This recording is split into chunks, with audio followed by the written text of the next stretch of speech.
Oxunboboyev Naymandan sizlar uchun 5 sotik molxonalari tayyor, uylar quraman desalarni zo'r proyektda tushadigan zo'r joy topib qo'ydik. Oxunboboyev Nayman sentridan 50 metr xullas bitta ko'cha bag'ida. Mahallalar xudo xolasa ertadan asfalt bo'lishni boshlayotgan. Xullas eniga 30 metrdan oshiq xullas olaman degan odamga 30 metrdan oshiq, uzunasiga 19 metr. Ichkarilarni bir qator ko'ramiz, zo'r joy, lekin qo'ni-qo'shnilar yashaydigan o'ta tinch joy ekan. Bir qator yuravering. Bemalol bu yerga do'stlar ko'rib turibsizlar, 6 ta 7 ta novvos sig'adi.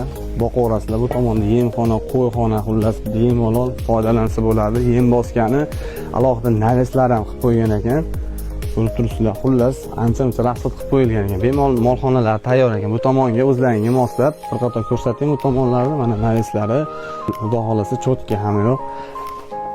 Bu tomonga chiroyli proyektda uylar tushadi. Oldi tomon, bu tomonni ko'rsating. Mevali daraxtlar, xurmoni ham qimmatidan ekib qo'yishgan ekan, xudo xolasa.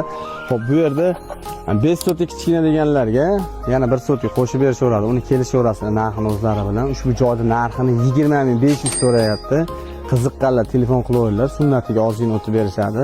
Sog' bo'linglar. Oxunboboyevdan joy so'ragan akalarimizga jo'natamiz.